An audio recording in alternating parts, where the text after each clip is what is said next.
اعوذ باللہ من الشیطان الرجیم بسم اللہ الرحمن الرحیم وَلَقَدْ جَاءَكُم مُوسَىٰ بِالْبَيِّنَاتِ تمہارے پاس موسیٰ آئے تھے کھلی تعلیمات لے کر، واضح معجزے لے کر۔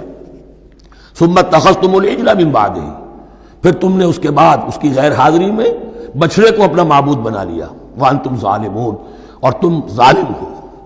وَإِذْ أَخَذْنَا مِيثَاقَكُمْ وَرَفَعْنَا فَوْقَكُمُ الطُّورَ یاد کرو جب کہ ہم نے تم سے عہد لیا تھا اور تمہارے اوپر کوہ طور کو معلق کر دیا تھا۔ خذوا ما آتیناکم بقوۃ پکڑو اس کو مضبوطی کے ساتھ جو ہم نے تمہیں دیا ہے۔ واسمعوا اور سنو۔ قالوا سمعنا وعصینا انہوں نے کہا ہم نے سنا اور نافرمانی کی۔ یہ ان کی ایک اور بیماری تھی، الفاظ کو ذرا سا چکر دے کر ایسے پڑھنا کہ مفہوم جو ہے بالکل بدل جائے۔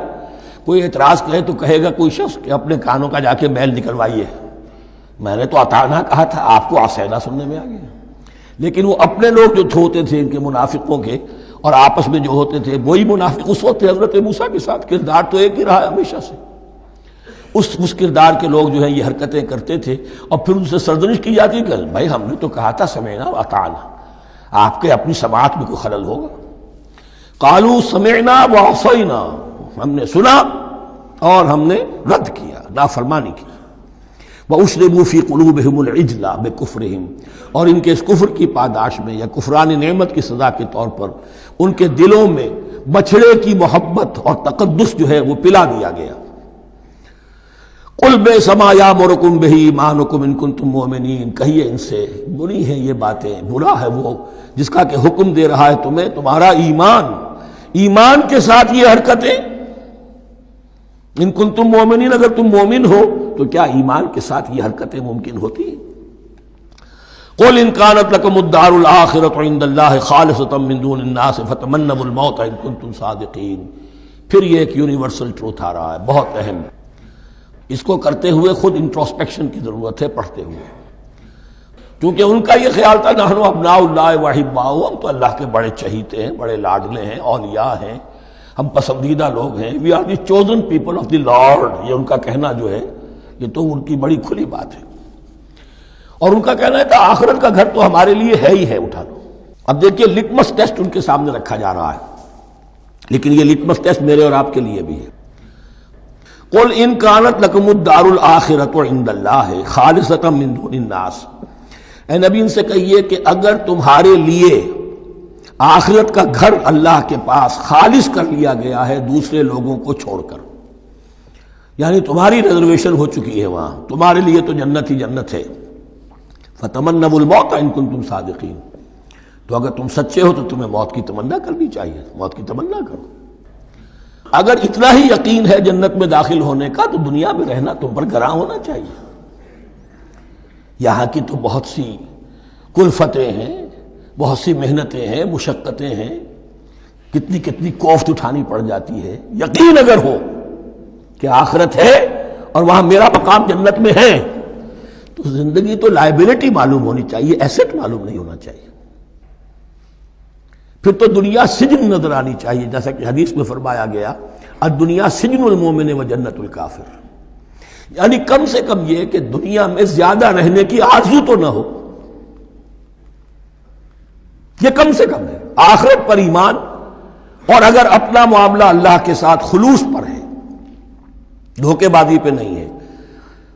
بل الانسان علی نفسہ بصیرہ، ہر انسان کو معلوم ہے میں کہاں کھڑا ہوں۔ آپ کا دل آپ کو بتا دے گا آپ اللہ کے ساتھ دھوکے بازی کر رہے ہیں یا آپ کا معاملہ اللہ کے ساتھ خلوص و اخلاص پر مبنی ہے۔ اگر یقین ہے کہ خلوص و اخلاص پر ہے تو پھر تو یہ ہے کہ زندگی ایسٹ نہیں لائبلٹی، اور دنیا باغ نہیں قید خانہ نظر آنا چاہیے، اور اس میں انسان رہتا ہے ایک مجبوراً اللہ نے بھیجا ہے رہنا ہے، جو اس کی طرف سے ذمہ داریاں عائد کی گئی ہیں وہ ادا کرنی ہے، لیکن یہاں رہنے کی خواہش یہ اگر ہے تو یا تو آخرت پر ایمان نہیں یا اپنا اللہ کے ساتھ معاملہ خلوص اور اخلاص پر مبنی نہیں۔ دس از دی لٹمس ٹیسٹ۔ فتمنوا الموت ان کنتم صادقین ولن یتمنوہ ابدا، اور یہ ہرگز نہیں کریں گے تمنا اس کی موت کی، بما قدمت ایدیہم، بسبب ان کرتوتوں کے جو ان کے ہاتھوں نے آگے بھیجے ہوئے ہیں. ہر شخص کو معلوم ہے میں نے کیا کمائی کی ہے، کیا بھیجی ہے. واللہ علیم بالظالمین، اور اللہ ان ظالموں سے بخوبی واقف ہے. وَلَتَجِدَنَّهُمْ أَحْرَصَ النَّاسِ عَلَىٰ حَيَاةٍ، اور تم انہیں دیکھو گے اس دنیا کی زندگی پر تمام انسانوں سے بڑھ کر حریص ہیں. وَمِنَ الَّذِينَ أَشْرَكُوا، یہاں تک کہ مشرکوں سے زیادہ حریص ہیں. اور یہ بات صحیح ہے. اہل ایمان کے ساتھ مقابلہ مشرکین نے کیا، کھل کر میدان میں آ کر کیا، ڈٹ کر کیا، اپنی جانیں اپنے باطل معبودوں کے لیے قربان کی. یہودی نہیں لڑ سکے، من ورائے جدر، فصیلوں کے پیچھے سے اور ادھر سے، لیکن سامنے آ کر مقابلہ نہیں کر سکے، اس لیے کہ انہیں جانیں بہت عزیز تھیں. وَلَتَجِدَنَّهُمْ أَحْرَصَ النَّاسِ عَلَىٰ حَيَاةٍ وَمِنَ الَّذِينَ أَشْرَكُوا، حتیٰ یہ کہ مشرکین سے بھی زیادہ یہ دنیا کی زندگی کے حریص ہیں. یود احدہم لو یعمر الف سنہ، ان میں سے ہر ایک کی یہ خواہش ہے کہ کسی طرح اس کی عمر 1000 برس ہو جائے. وما ہوا بمزحزحہ من العذاب ان یعمر، اور اگر ان کو معمر کر بھی دیا جائے، طویل زندگی دے بھی دی جائے، تو عذاب سے تو چھٹکارا نہیں ملے گا. آخرت تو بالآخر تو آنی ہے. واللہ بصیر بما یعملون، اور اللہ دیکھ رہا ہے جو کچھ کہ وہ کر رہے ہیں.